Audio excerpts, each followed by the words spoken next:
เจ้าสิเอาผัวบ่มีไผมากบ่มีไผมากเจ้าสิเอาบ่ถ้ามีคนมากมื้อนี้ก็คือเจ้ากันแล้วบ่ม่วนนะอยู่ผู้เดียวนะโอ้ตัวกันคู่กันเนาะ ก็คือน้อง2คนก็นอนนำกันเนาะก็คือน้องสิเอาผัวนี่อ้ายขอถามเนี่ยประมาณจักมื้อน้องได้พอกันได้ลมกัน2-3 มื้อถึกใจแล้วเอากันเลยบ่เอากันเลยโอ้เขาดองเท่าใดน้องเขาจะมาขอต้น10 ล้านอ๋อเป็นหนี้15 ล้านอ๋อแสดงว่าตอนนี้เขาเจ้าให้แล้ว10 ล้านเป็นหนี้15 ล้านแสดงว่าดาวได้เนาะโอ้โสโทก็เงาเลยบัดนี้บ่มีหมู่มากอดแล้วนี่เอาของแกแล้วไหมคันทาคินฮอดอ้าวเป็นมือสุดท้ายได้อยู่นำกันได้สาวไทยบอกว่าได้พอ4 วัน 4 คืนถือกันเอากันเลยเจ้าได้ล่มผู้บ่าวไล่หรือว่าจังใดเจ้าคือบ่มีคนเอากับบ่มีบ่แม่นเจ้าไล่ใจบ่น้องบ่ได้ไล่ใจแต่บ่มีคืออ๋อบ่เคยไล่ใจเอาตอนนี้เฮาก็สิเกียมไปเลยเด้อทุกคนนี่เกียมไปใส่กว่ากลมรถเจ๊ก็ค่ะปลา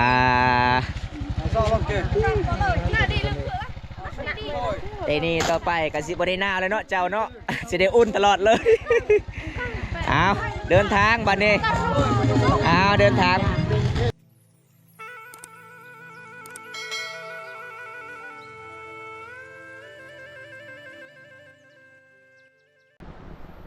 เอาครับสบายดีทุกคนสบายดีพ่อแม่พี่น้องสบายดีตอนเช้าๆเบิดสุขคนพี่น้องเอ้ยมื้อนี้บอมตากาสิเดินทางขึ้นไปชนบทหมู่บ้านแกงอะล่องได้มื้อนี้บอมตาก็มีข่าวดีๆพี่น้องแม่พ่อของสาวไทยโทรมาบอกบอมตามีข่าวดีๆมื้อนี้ก็เป็นมื้อไปส่งสาวไทยเอาผัวเลยเด้อทุกคนเลยสาวไทยเอาผัวหมู่บ้านได้บอมตาก็บ่ดีบอมตากาสิออกเดินทางเข้าสู่หมู่บ้านแกงอะล่องก่อนบอมตาสีไปหมู่บ้านแกงอะล่องก็คือต้องข้ามสะพานไม่ไล่ก่อนทุกคนอันนี้คือเป็นปีสุดท้ายที่สาวหมู่บ้านเฮ็ดเด้เพราะว่าทางร่วมกับสิแล้วเป็นน้องสะพานใหญ่ทุกคนมื้อนี้กับบอมตาก็ยินดีนำสาวไทยไลน์เพราะว่าสาวไทยก็สร้างครอบครัวเลยเด้อทุกคนเลยจะได้บอมตากับสิพา FC ได้รับชมอัปเดตงานแต่งงานหรือว่าไปส่งเจ้าสาวไปเฮือนเจ้าบ่าวมื้อนี้พี่น้องเป็นมื้องานแต่งงานหน่อยพี่น้องงานแต่งงานใหญ่ก็คือหมู่บ้านเจ้าบ่าวไปเฮือนเจ้าสาวเด้เป็นงานแต่งงานใหญ่ชนบทชนเผ่าบรูมังกรมะนาวตัวแบบนี้พี่น้องเวลาเอากันทุกคนจะได้ก็ติดตามสู้กันแล้วพี่น้องไปโอ้บรรยากาศมื้อนี้สุดยอดหลายเด้อทุกคนเห็นบ่อันนี้เป็นแกงอะลองเด้อพี่น้องแกงอะลองเมืองนองแขวงสวรรณเขตพี่น้องชนบทลาวบ้านเฮามีแต่หมู่บ้านนี้สะพานความยาว270 เมตรเด้เห็นบ่นักท่องเที่ยวกันหลายคนเลยมาเขตนี้พี่น้องเดี๋ยวบอมตากับอัปเดตให้ FC ได้รับชมระยะการเดินทางมื้อนี้เข้ามุ่งหน้าหมู่บ้านแกงอะลองความยาว270 เมตรเพราะว่าเฮามื้อนี้กับบอมตาก็สิไปส่งสาวไทยเอาผัวเลยเด้อทุกคนสาวไทยเอาผัวเลยพี่น้องใกล้สิฮอดหน้าหนาวเด้อทุกคนเลยมื้อนี้เพราะว่าบอมตาก็บ่คิดว่าพันว่าสาวไทยเอาผัวแล้วเด้อทุกคนมื้อนี้ก็เป็นมื้อข่าวดีๆทั้ง3หมู่บ้านเขาเจ้าก็ไปส่งได้ไปส่งเจ้าไทยเอาผัวพี่น้องเป็นตามประเพณีบ้านเฮาที่12ของ14เฮาต้องส่งเจ้าสาวไปเฮือนเจ้าบ่าวก่อนไปอยู่เฮือนเจ้าบ่าวประมาณ 3-4 เดือนจะหลังจากนั้นก็คือจึงเฮ็ดงานแต่งงานใหญ่ในชนบทชนเผ่าบรูบ้านเฮาเป็นตามประเพณีเด้อทุกคนเอาจะได้ครับสนุกกันพี่น้องอยากการเดินทางพอดี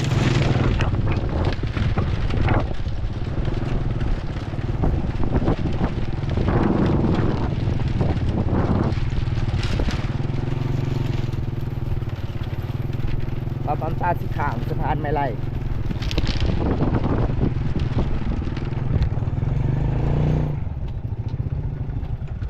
ทางเขาเจ้าก่อนคนนึงอันนี้ชนไรเขาเจ้าก็ไปขายมันสะพรั่งเลยไปขายอยู่ในเมืองพี่น้องเพราะว่าหมู่บ้านนี้ก็มันยากหลายเด็กทุกคนเห็นบอกมันสะพรั่งมันก็สีลำบากเพื่อสิได้ขายข้ามไปทางพุ่นพี่น้องเข้าไปในเมืองทุกคนเลย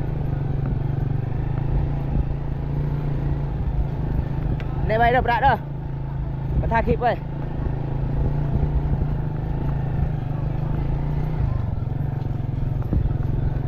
อันนี้คือบรรยากาศชาวบ้านแกงอะล่องทุกคนเดี๋ยวเปิดเจ้าไก่บอมตาทางเขาเจ้าไปเลยบ่ย่างเด้อทุกคนเดี๋ยวบอมตากะซีเข้าไปบ้านชาวไทยเลยพี่น้อง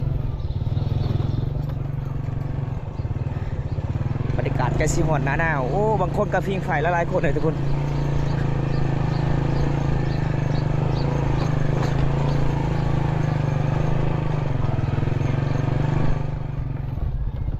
อันนี้ก็จะเป็นบ้านชาวโทเดียวสิเลาะไปหาบ้านชาวไทยก่อนทุกคนเลยนี่โอ้หมู่บ้านเขาเจ้ากะเป็นหมู่บ้านต่างบ้านติดๆกันเลยทุกคนหลายคนเขาเจ้ากะสิเกียมไปล่ะพี่น้อง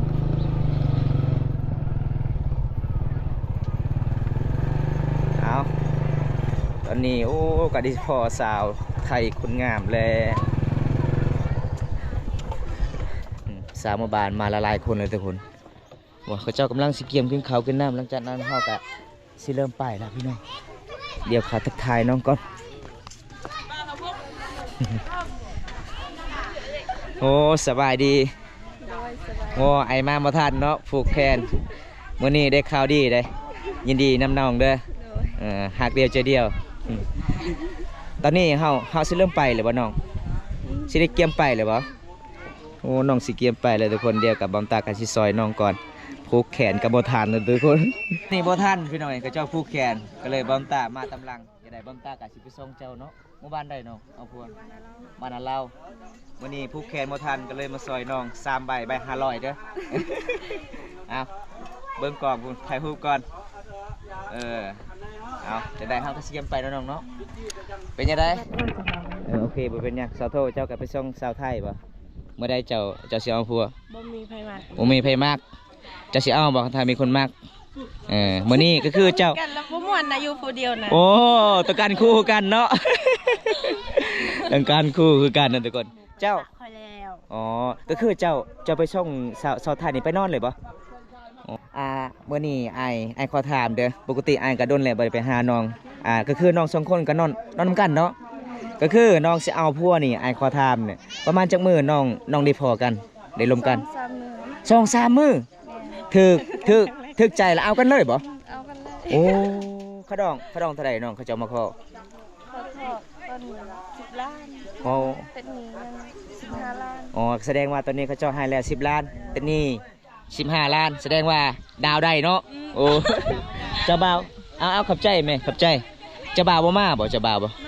มากันอยู่ไสเอาตอนนี้เฮาก็สิเกียมบ่น้องสิเกียมไปบ่โดยขับใจเอาเฮาก็สิเกียมไปเนาะโซโทเนาะส่วนโซโทก็เงาเลยบัดนี้บ่มีหมู่มากอดแล้วนี่เอาของแกแล้วแม่คันทาคินฮอดเอาเป็นมือสุดท้ายได้อยู่นำกันได้พี่น้องเอ้ย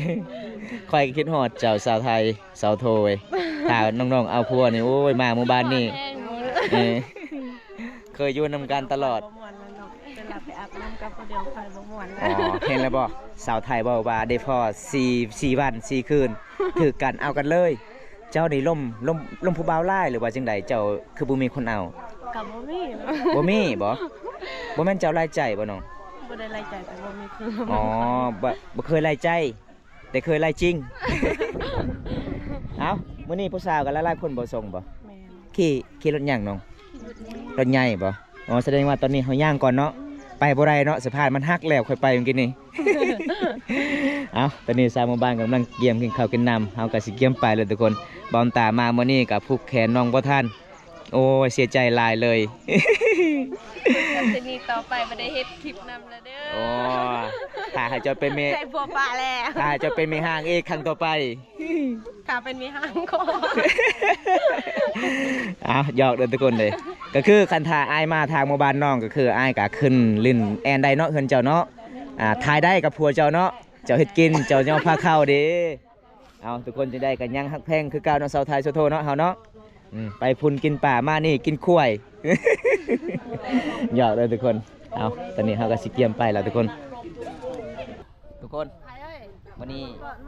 ก็มีข่าวดีๆพี่น้องเอ้ยบอมตาก็ได้ยินยินดีนำน้องหลายได้ผัวแล้วทุกคนอันนี้จะเป็นสาวไทยได้เฮาก็ไปส่งน้องเอาผัวมื้อนี้จนฮอดหมู่บ้านผัวของเพิ่นทุกคนเป็นตามประเพณีที่12ของ14ชุมพรมังกรบ้านเฮาเวลาเขาเจ้าเอาผัวนี่ฝ่ายเจ้าสาวก็คือไปสู่ผู้บ่าวก่อนหลังจากนั้นเฮาเฮ็ดงานแต่งงานใหญ่ของชนบทชุมพรบุรีบ้านเฮาก็ประมาณช่วงนี้พี่น้องเอ้ยบอมตาก็อัปเดตให้ FC นะครับส่งมื้อนี้ก็มีข่าวดีๆผัวทิพย์มีแก้วผัวแซวผัวดีเนาะแต่นี้ต่อไปจะได้กันสาวโทสิใจหลายทุกคนได้กินฮอดสาวไทยได้นอนนำกันกอดกันเวลานอนแต่ตอนนี้สาวโทกับสิกอดหมอนอีกต่อไปเลยทุกคน เอากินฮอดออนไลน์เนาะอยู่ไปดนๆมื้อนี้มื้อฮือกับสิบ่ได้เห็นแล้วสาวไทยกับสิได้ลูกเต็มบ้านลานเต็มเมืองต่อไปพี่น้องเอ้ยคิดฮอดคือกันเลยพี่น้องคิดฮอดน้องเคยอยู่นำกันตลอดเลยน้องเอาผัวขี้นอนป้อมตากับคือบ่ฝันว่าน้องสิเอาผัวเด้น้องก็ได้พอทึกใจ 4-5 มื้อก็เอากันเลยเนาะแต่เสียดายขดองน้องยังดาวได้ทุกคนเลย จ่ายแค่10 ล้านติดหนี้15 ล้านจะได้ก็สู้ๆเนาะน้องเนาะเรื่องสำคัญที่สุดคือน้องเว้าได้ตอนนั้นจิตใจเนาะเงินคำซ้ำแก้วบ่สำคัญแต่สำคัญที่สุดคือใจบ้านเฮานี่เพิ่นว่าพี่น้องถ้าเอาเงินหลาย100 ล้าน200 ล้านอยู่นำกันบ่ได้ก็คือเลิกกันคือเก่าเนาะเอาตอนนี้อีเมพอเพิ่นกำลังสิย่อพาเข้าให้แขกขึ้นก่อนทุกคนหลังจากนั้นน้องๆก็สิเกียมไปเอิ้นสาวหมู่บ้านไปนํกันเนี่ยยันเมียดเลยบัดน่ะตอนนี้มันเฮาก็สิเกียมไปแล้วเด้อทุกคนจ้าเจอขับใจตาน้องมุนโกะแม่คือใส่เครื่องเจ้าสาวไทยเกียมเลยบ่เอาเมื่อเลยบ่นี่บ่โอ้เอาเมื่อหมดเลยโอ้สบายดีสาวซิงบ่เจ้าวะอ๋อโดนแล้วบ่ได้ไปเยี่ยมไปยามน้องเจ้าก็ไปส่งสาวไทยกันบ่ไปนอนบ่เจ้าบ่น้องกับมืออื่นเลี้ยงงัวโอ้สาวเลี้ยงงัวคือเก่าเด้อทุกคนเอาจังได๋เฮาก็สิไปส่งนำกันมื้อนี้มันเป็นตามประเพณีเครื่องของเจ้ามาแต่สำนีบ่สาวไทยอ๋อเอาเบิ่งหมดเลยเด้อน้องเด้ออยู่หุ่นพัวจักหน่อยนุ่งชิ้นก็บ่ได้ นุ่งทรงก็บ่ได้เด้อยู่ชนบทบ้านเฮาเวลาเอาผัวเด้ทากระแป้งก็บ่ให้ทาเด้ทากระแป้งนี่อีพ่อไอ้แม่ทางเจ้าบ่าวว่าสิมักผู้บ่าวแล้ว อันนี้เป็นเครื่องของเด้อทุกคนนี่มันเป็นตามประเพณีบ้านเฮาชาวไทยก็สิเกียมเอาไปเบิดพี่น้องไปอยู่เพิ่นผัวแล้วอีก 2-3-4 เดือนเขาเจ้าก็สิเฮ็ดงานแต่งงานใหญ่หลังจากนั้นก็ไปอยู่เพิ่นผัวเลยพี่น้องเพิ่นสู้ผู้บ่าวเด้พี่น้องเขตชนบทนี่เพิ่นสู้ผู้บ่าวเด้เห็นบ่ทุกคนตอนนี้เขาเจ้าก็สิเกียมไปบ่ว่าจะเป็นสามหมู่บ้านก็สิเกียมเด้อีแม่เพิ่นก็สิเกียมให้ลูกถือมาน้ำเตาดาวรวยเกี้บ่ไทยมีเด้อ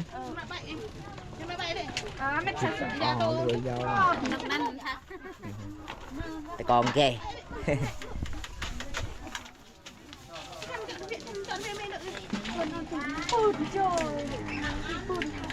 มาเลยเอาอะไรตายแย่เจ้าสินุ่งสิ้นนี่ป่ะอ๋อเอา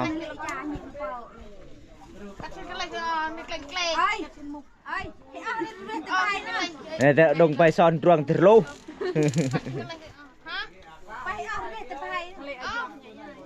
อันนี้เนี่ยทุกคนอันนี้คือมาน้ำเต่าเลยมาน้ำเต่าสาวไทยกะสิเอาไปเฮือนเจ้าบ่าวเห็นป่ะต้องถือตัวนี้ไปน้ำเลยทุกคนจนฮอดเฮือนอีพ่ออีเมียเจ้าบ่าวได้จึงเฮาปะไว้พี่น้องมันเป็นตามประเพณีบ้านเฮาอันนี้น้องๆกะสิเกียมเอาไว้เครื่องของหลังจากนั้นกะสาวหมู่บ้านกะสิเกียมไปแล้วพี่น้องเป็นตามประเพณีบ้านเฮาเด้อที่12ของ14โอ้ภาษาเป็นที่ภาษางามๆเนาะ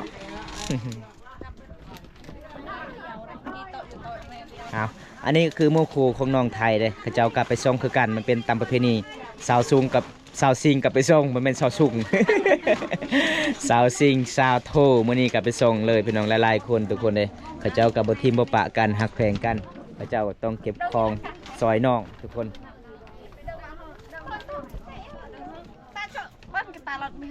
เบิ้ลเอาคอยสิถือให้เจ้ากังเสื้อผ้าใส่ในกระตารถคอยก็ได้เอาตอนนี้เฮากะสิเกียมไปเลยเด้อทุกคน สาวโทกะมาซอยฮับเครื่องของสาวไทยล่ะพี่น้องเป็นหมู่คู่ฮักแพงกันบ่ไปส่งสาวไทยเอาผัวไปสู่ผู้บ่าวหรือว่าไปอยู่เฮือนผัวทุกคนเป็นตามประเพณีบ้านเฮาอันนี้คือเจ้าบ่าวทักทายเจ้าบ่าวก่อนสบายดีเจ้าบ่าวสบายดีเด้อสบายดีเป็นยังไงก็คือเจ้าบ่เอาสาวไทยบ่อ๋อเจ้าซื้อนี่ใดน้ำอ๋อน้ำเป็นหมู่บ้านอย่างเจ้านะบ้านลาวกุนกี้ป่ะอ๋อบ้านลาวกุนกี้อันนี้จะเป็นแฟนสาวไทยทุกคนเท่ากับยินดีนำจังได้กะให้ได้พัวเดียวหักเดียวเจอเดียวตัวนี้ต่อไปทุกคนสาวไทยสาวโทขันเจ้าอยากได้คือกันหมู่บ้านสาวไทยผู้อายเพิ่นกันยังโสดทางนั้นเห็นบ่เอาเลยเด้อจะบ่เอาบ่คือสาวไทยบ่อายเพิ่นกันยังโสดเบิดทางนั้นใครบ่โสดก็คือคนจับกองทางนี้ยังบ่โสดเอาตอนนี้เฮาสิเกียมไปละนี่เกียมไปเจ้าสิขี่นำเจ้าบ่าวเลยบ่น้องไทย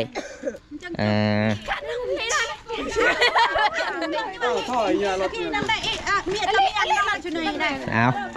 ตอนนี้เอ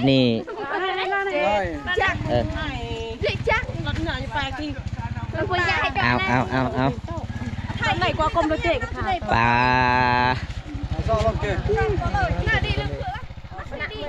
เดนี่ต่อไปกันสิบได้หน้าเลยเนาะเจ้าเนาะจะได้อุ่นตลอดเลยเอาเดินทางบัดนี้เอาเดินทางเอาตอนนี้เฮากันสิเกียมไปแล้วทุกคนได้สาวโทเจ้าสิไปกับค่อยบ่อ๋อแผนจะบ่ให้บ่น้องจะไปกับค่อยบ่มีนะบ่มีบ่โอ้กันบ่มีบำตากันสิพาน้องไปเด้อทุกคนเอาตอนนี้ผู้สาวกันสิย่างไปก่อนเด้อผู้สาวเอาก็เราทาก่อนนะทุกคนเราทาทางเสก่อนพี่น้องเลยหลายๆคนกันไปส่งมื้อนี้มันเป็นตามประเพณีบ้านเฮาเนาะสาวไทยเนาะสาวโทเนาะอันนี้คือบรรยากาศในหมู่บ้านแกงกะหล่องเลยทุกคนหลายๆคนทางสามหมู่บ้านกะไปส่งนางไปเฮือนพัวว่าไปเฮือนเจ้าบ่าวมันเป็นตามประเพณี22ของ14ชนเผ่ามังกรบ้านเฮาสาวบ้านแกงกะหล่องกันหลายๆคนไปส่งเลยทุกคนไม่ว่าจะเป็น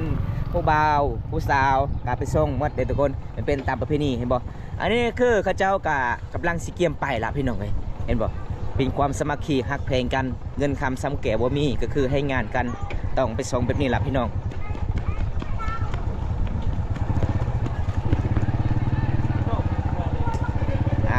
เอาตอนนี้กันหลายๆคนเลยเด้อทุกคนจะให้ค่าครัวก่อนให้ค่าครัวก่อนหลังจากนั้นเราก็จะเดินทางต่อปุ๊บพี่น้องเลย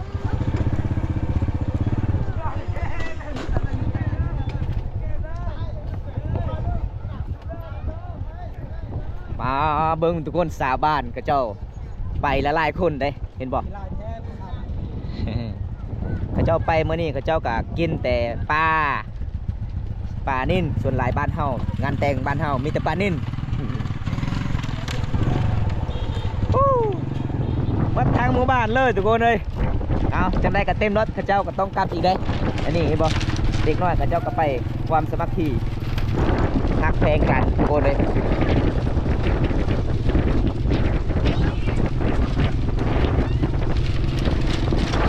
สุดยอดสาวโทคิดฮอดสาวไทยแล้วบัดนี้พี่น้องบ่ม่วนป่ะว้าวยังได้พวกก็เอาเลยจักหน่อยนี่นะบ่ต้องกลับบ้านเอากะสิไปส่งคือกันนะทุกคน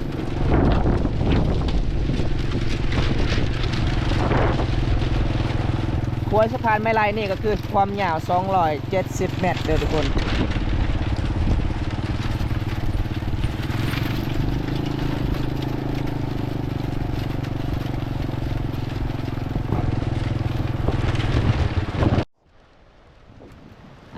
ตอนนี้กะสามหมู่บ้านกะ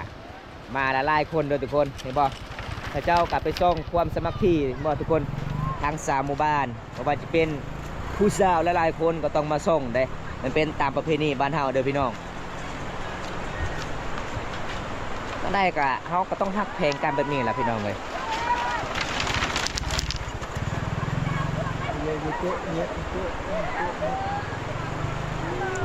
มาผู้สาวงามมาลีเนาะมีแต่ดูงามๆดูคนนี้ นี่ไปหานางเอกเขาก่อนสบายดีนางเอก สวัสดี เจ้าก็ไปซ่อมคือกันบ่น้อง โดย อ๋อไปนอนบ่หรือว่าไปกลับ ไปกลับ ไปกลับอ๋อเมื่อให้เจ้าสาวผัวเจ้านะ ก็คุมาก ครับบ่มักถ้ามีคนมักก็คือแต่นี่ได้คือกันขะดองบ่โอ้ ต้องดาวจะก่อนเนาะ ดาวก่อนเอาไปเลยน้องเอาเลีกทางน้องก่อนเด้อเบิ้งกี่พุ่นทุกคน ตอนนี้น้องกะสิย่างก่อนเด้ยังบ่ฮอดรถเพราะว่ารถก็คือเขาเจ้ายังรอถ่าทางนั้นพี่น้องสาวบ้านกันละลายคนเลยเขาเจ้าไปส่งมาทุกคนสุดยอดลายเลยคนสามัคคีสาวบ้านแกงอะลองนี่สาวบ้านก็มาลายยังบ่ทันได้ครบเถื่อละลายคนเขาเจ้ามาเลยทุกคน หาหนังเดิมอ่ะโทษทำไม่ไทย อ่ะมัวแม่เกือบโรนเลยแต่เบอร์ไหน โอ้ยเพราะหนอเลยจะตาลุก ดูตารุกรุกยืมโดกูตะเกะตึกระบอกงานโอ้เบิ่งทุกคนสาวบ้านละลายได้ทุกคนเลยเอาจะได้เฮากะจะได้พ่อบอลรถเขาเจ้ารอทา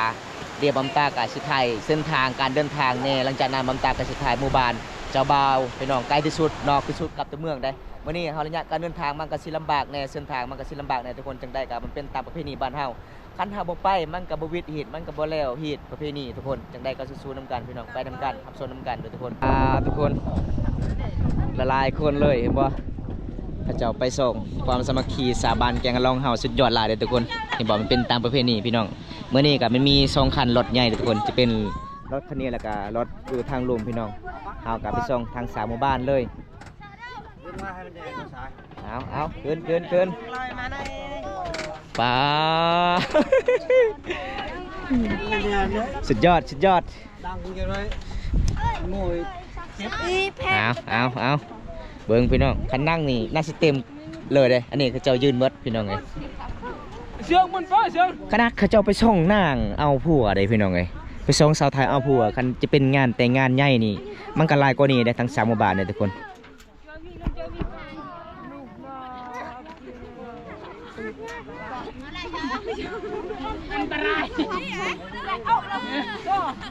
เอาขึ้นโอ้สาวเพอนี่แหละสิบ่ได้ขัดมือลงดิคุยแล้ว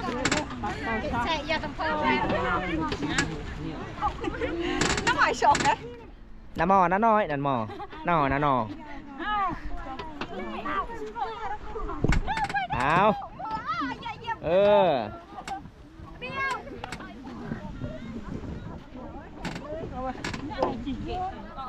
ปลา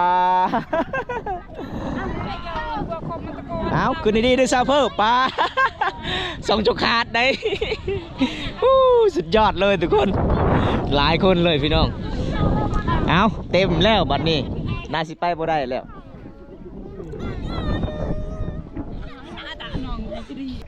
ตอนนี้มันเท่ากับสีออกเดินทางเลยทุกคนเลย2 คันรถเต็มหมดเลยเด้อทุกคนแต่นี่ครับหมู่บ้านเจ้าว่าก็ตกประมาณ38 กิโลเด้อทุกคนอย่างการเดินทางทางพูนก็จะเป็นสาบานแกงอะลองเบิ้งยังหลายคนบ่มีรถขี่ทุกคนมันเต็มแล้วรถพี่น้องโอ้ยแลนไว้นี่น่าสิบ่ได้เด้อทุกคนเอ้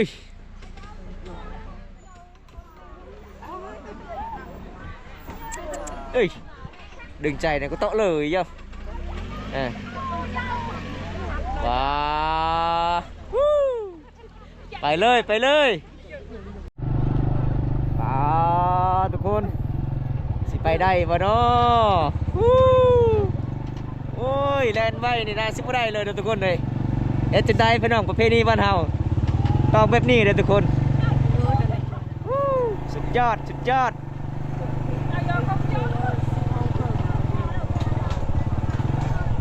ยอะให้แม่ทางฮะเดี๋ยวกินเนี่ย1 โมงกับ2 โมงกี่ปลายเลยใจ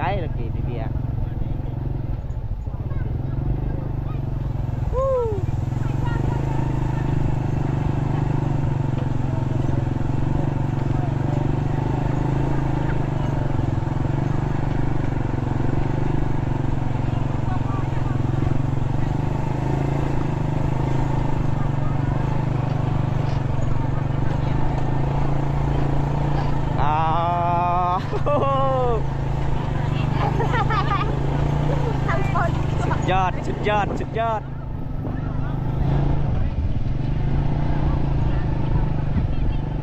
มาเบิ่งทุกคน